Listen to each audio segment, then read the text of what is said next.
The Galactic Empire stretched across 1,000 systems, its banners planted on every habitable world within its borders. Its fleets blotted out suns, its armies reduced civilizations to dust, and its word was law wherever its voice carried. The galaxy had long ago learned to bow when the Empire spoke, for resistance was a language no one dared attempt to practice. Yet in the heart of this perfected order, whispers spread like a sickness, a story that the Empire could not silence no matter how many mouths it crushed. The story was of a human, and the name that followed her was one the Empire had come to loathe: Baba Yaga. At first, it was dismissed as rumor, a tale told in dim corners of starports, a shadow invented by smugglers who claimed they had seen her knives work against slavers, mercenaries, and even imperial patrols. Aliens scoffed at the primitive notion of a lone deathworlder, cutting down soldiers clad in exo-armor. But rumors refused to die. They grew, they bled, they infected the Empire's own ranks. Imperial enforcers disappeared on Outer Rim colonies. Strike teams returned mutilated. Ships left in pieces bore scars that no plasma weapon had made, but instead the ragged marks of steel cutting through flesh and bone. Always the same description: a human woman with eyes that froze blood and a knife glinting in the dark. To the Imperial Council, it was an insult that such tales gained traction. To lose credibility was to lose control, and the Council thrived on the certainty that no one could oppose them. Yet reports kept arriving, scattered across sectors light years apart, each echoing the same impossible story. A whisper spread even among the highborn of the Empire, that death had taken human form and walked among them. The Council gathered in the great chamber of Domina Prime, an edifice carved from a captured planet's mountain, its walls lined with the skulls of conquered species. Seated upon thrones of alloy and obsidian, the highest of the Empire's lords convened, their voices hushed with the weight of something they had not felt in centuries: unease. One spoke first, a scale creature with a voice like breaking glass. He recited casualty reports. Another followed, denouncing the very existence of this Baba Yaga as fabrication meant to sow rebellion. Yet when the dossiers appeared on the hollow table, listing elite operatives slain by crude steel, silence reigned. "This human is not a myth," growled the Chancellor of War. "She is a contagion. Each system we pacify, her name rises again. The longer she lives, the more emboldened our enemies become." A softer voice countered, one dripping with the confidence of centuries of dominance. "She is a single deathworlder, nothing more. Humans are rare enough. One knife cannot pierce the armor of the Empire." Yet the room trembled not with agreement, but with doubt. Too many had seen the footage, grainy, incomplete, but undeniable. A single silhouette standing amid the wreckage of entire strike squads. A figure vanishing into smoke, leaving behind corpses carved open by blades that had no right to pierce Imperial shielding. It was the kind of image that lived longer than facts. The Council knew this, and so it made its choice. Assassins would be sent, not soldiers, not fleets, but the hand-picked executioners of the Empire, beings bred and trained for nothing but the art of ending life. They were legends in their own right, whispered as shadows even among soldiers. Their names had ended dynasties. Their blades silenced rebellions before they ever began. They had never failed. Against them, the Council reasoned no human, no matter how cunning, could stand. The chosen were summoned in silence. They stood before the Council in armor that gleamed like void metal, their bodies engineered for speed, precision, and strength beyond any natural being. They bore weapons crafted with centuries of refinement, rifles capable of atomizing flesh in bursts of light, blades that cut through matter at a molecular level, cloaking fields that rendered them phantoms. The Council laid before them the target: a human female, designation unknown, species classification, deathworld origin, alias Baba Yaga. The assassins did not laugh, for they were not creatures given to humor, but their silence dripped with contempt. A human with a knife? They had slain warlords whose fleets stretched across sectors, crushed champions who had consumed whole suns to fuel their power. To hunt a lone primitive was insult, not mission. Yet orders were orders, and the reward for success was glory beyond compare. Failure was unthinkable. None among them had ever failed. Training simulations prepared them for human physiology. Diagrams of musculature, reflex, and skeletal resilience were dissected. Analysts described humanity as unpredictable, savage, and stubborn beyond reason.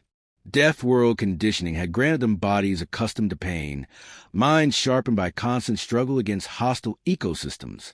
Yet still, the assassins dismissed these warnings as exaggeration. Deathworlders were dangerous, yes, but they were still flesh, and flesh always fell to superior force. In their preparation chambers, weapons were tuned, combat suits calibrated, cloaks aligned to bend light itself. The assassin's leader, a towering figure with 6 limbs and eyes burning with violet fire, addressed his cadre. "This is no challenge. This is theater. We will end this myth with efficiency and show the galaxy the futility of defiance." His voice was iron, and the others believed it. They always believed him, for he had led them through countless kills without loss. The day came when their vessel departed Domina Prime, its hull blacker than the void, a blade of steel slipping unseen into hyperspace. Their destination, a remote colony world far beyond the Empire's glittering core. The human had been sighted there, on the edge of settlements where wildlands clawed back against civilization. Reports placed her in abandoned mining towns, places long forgotten by the Empire. The assassins set their course without hesitation. The journey was silent, for they had no need of words. Each lived within their own discipline, minds honed to singular focus. The kill, in their silence. The ship carried with the arrogance of an empire that had never known true resistance. Yet outside the vessel's walls, the galaxy whispered the name they pursued. The name that even now seeped into the dreams of soldiers, rebels, and common folk alike. The name that promised the Empire could bleed. The planet emerged from hyperspace, its face scarred by storms and ridged with mountains that split the skies. Sensors reported a world hostile to life. Toxic flora, predators larger than armored carriers, and weather patterns that stripped metal to dust. It was a death world by every definition, yet colonies clung to its soil and humans called it home. The assassin's leader sneered at the readings. To him, it was a wilderness ripe for slaughter. They descended in silence, cloaks masking their arrival, feet striking soil that reeked of rot and iron. The colony lay abandoned, its buildings skeletal, its machines long since rusted. Shadows stretched long under a bleeding sky, and the air carried the weight of silence too deep to be natural. The assassins spread into formation, weapons drawn, senses flaring. Their quarry was here. They knew it. They could feel the eyes in the dark. The ruin swallowed the assassins whole, shadows closing around them as if the world itself wished them dead. Their leaders signaled for silence, though none of them spoke. Every step echoed louder than it should have. Every scrape of armor against stone of betrayal. The air carried weight, not of emptiness but of intention, as though something unseen pressed down on them with patient malice. One of the assassins, a four-armed hunter with senses tuned to vibrations, froze when a faint tremor of footsteps rippled through the dust. Human, bare, deliberate. Then it was gone. He reported nothing, for arrogance had dulled even instinct. Instead, he turned a corner ahead of the others, only to feel the whisper of air behind him, a shift in pressure. His hand moved for a blade, but pain exploded in his throat before steel ever cleared its sheath. He dropped, clutching the gash, blood spilling into dirt. His eyes caught the fleeting silhouette of a human figure, knife glinting once, then gone. The others found only his body, silent and cooling. No sensor had caught her. No scanner revealed her. The human had claimed the first. Discipline cracked. The formation shifted tighter, rifles sweeping empty corridors, senses straining against silence. They expected ambushes with plasma fire, explosives, or at least primitive projectiles. Instead, they faced something they could not quantify, the patience of a predator who knew the ruins better than they did. One whispered over comms that perhaps the stories were true. He was silenced by a commander's growl, but the seed of fear was planted. It would grow quickly. Hours bled together in a labyrinth where every shadow looked like her. Then another scream. A rear guard disappeared, his body found hanging upside down from shattered beams, throat cut clean, eyes wide as though frozen in the moment of realization. The knife had carved through exo-armor as though it were cloth. Panic surged, though training kept them in motion. Still, each step grew heavier with the knowledge that she was near, closer than senses allowed, and always unseen.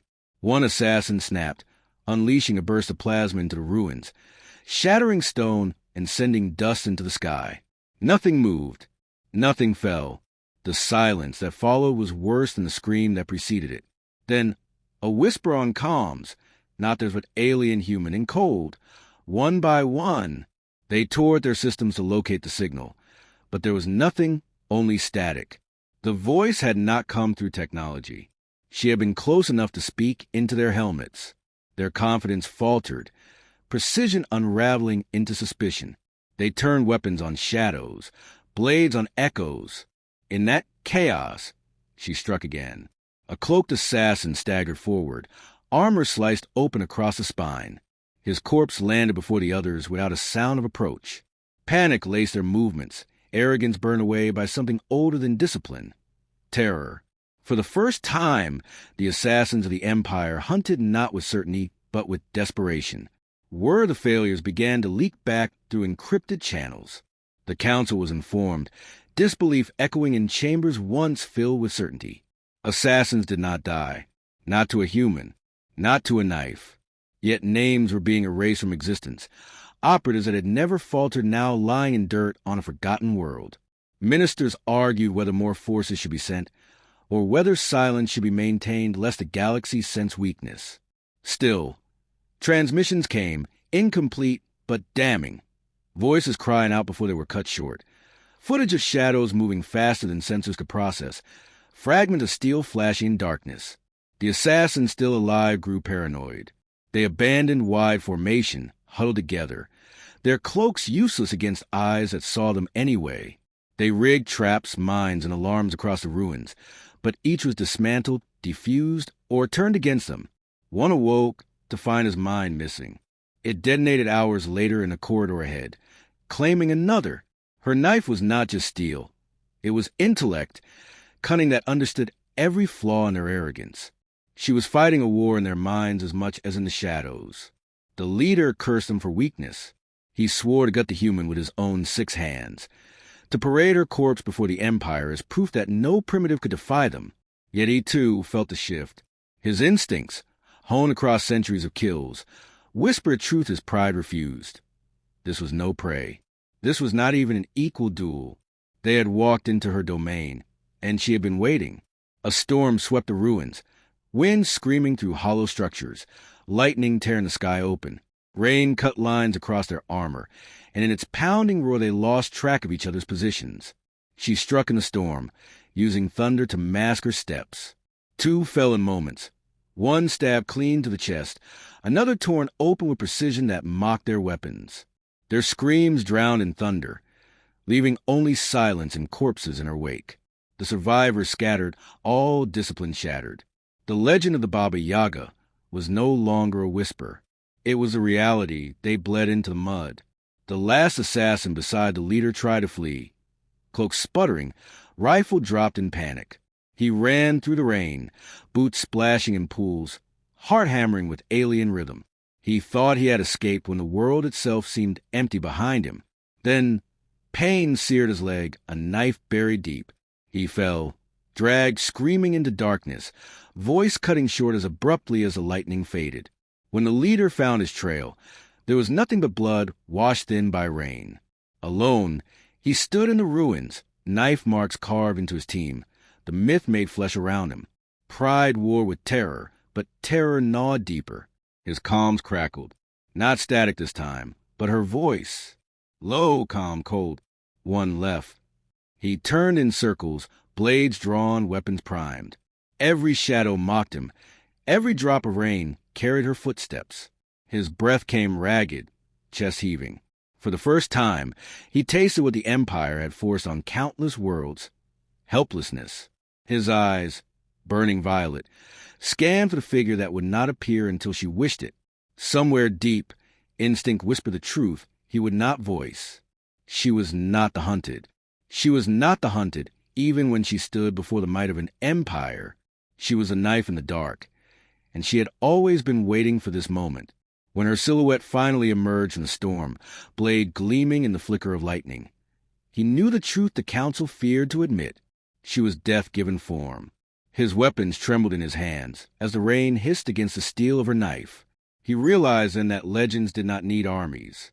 They needed only fear, and she had carved fear into every bone of his body. The others were gone. He was alone, and the Baba Yaga was not finished. The leader stood frozen in the storm, rain streaming down his armor, every instinct screaming that his life had already ended. The silhouette before him did not rush, did not lunge, did not speak again. She simply waited, knife angled downward, body loose, movements calm as if she had all of eternity. He raised his weapons, fired, swung, unleashed everything he carried in a torrent of light and fury. Beams scorched the ruins. Plasma scorched the rain into steam. Blades whirled with perfect precision. None touched her. She moved between strikes with the grace of inevitability. Each dodge measured to waste no energy, each step closer than the last. His arms grew heavier, his aim faltered. Panic drowned training until only terror guided his hands. Then the knife flashed. He tried to block with his molecular blade, but she slid under his guard, steel grazing past his defenses as though his weapons were air. Pain lanced his side, his vision blurred, and suddenly her face was inches from his. Cold eyes, no fury, no triumph, only clarity. She twisted the knife, pulled it free, and he collapsed at his knees. His strength drained into the mud, his breaths coming ragged. She did not strike again immediately. She let him watch his death settled in, as realization consumed him. The legend was not myth. It was real, and he was part of it now. One more corpse etched into her growing story. He gasped a final threat, words broken and weak, swearing the Empire would never stop, that armies would follow, fleets would descend, vengeance would drown her in fire. She crouched, knife dripping rain and blood, and whispered, "Send more." Then the blade entered his throat, swift and precise, ending both his voice and his existence. His body slumped into the dirt, one more piece of evidence carved into ruins.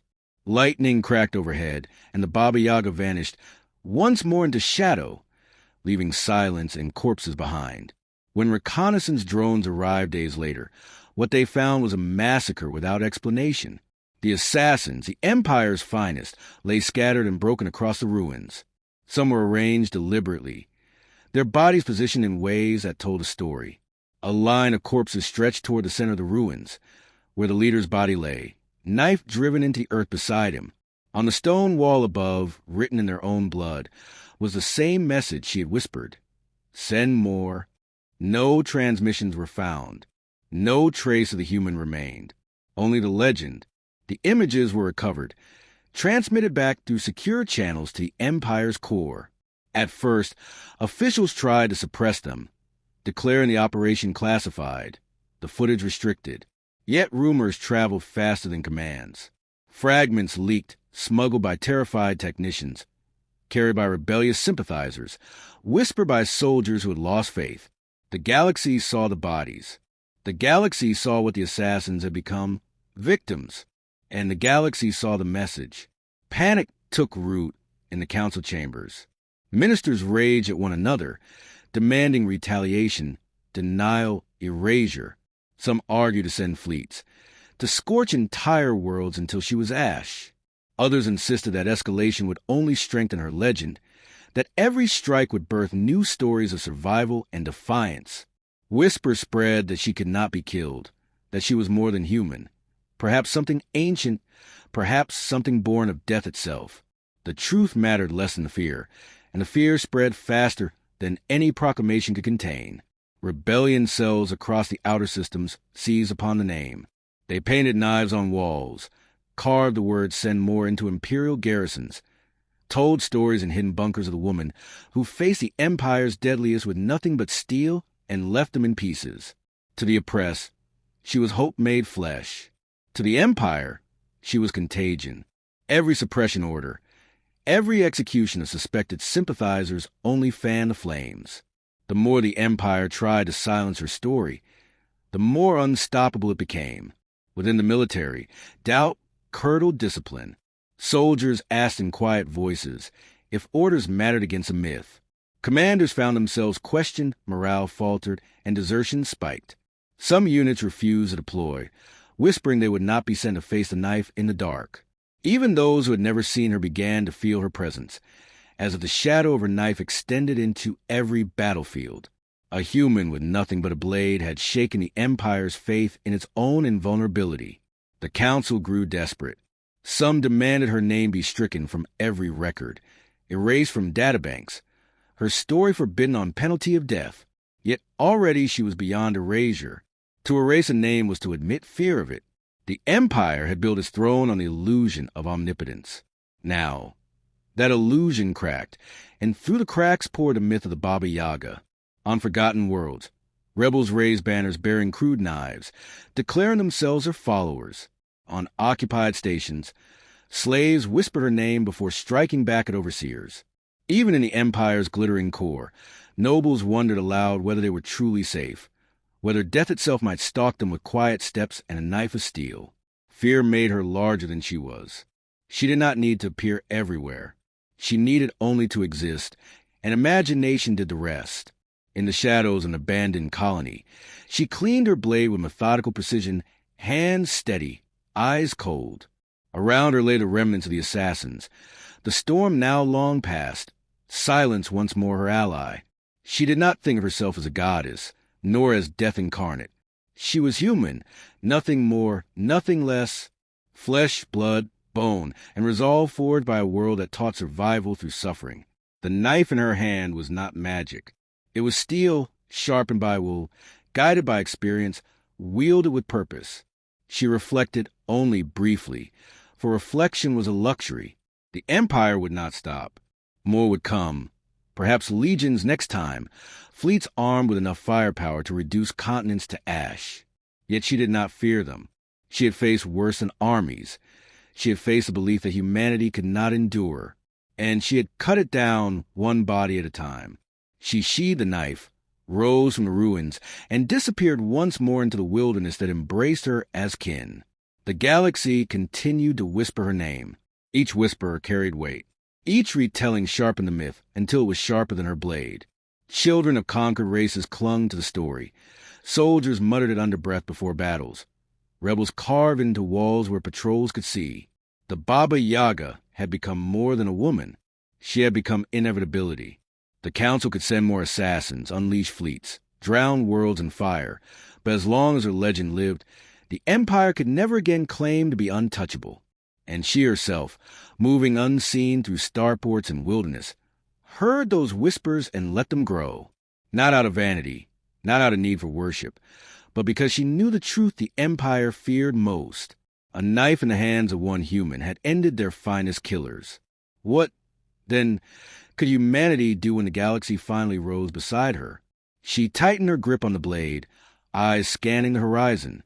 Let them send more. She would be waiting. The galaxy still had not learned what it meant to hunt a human.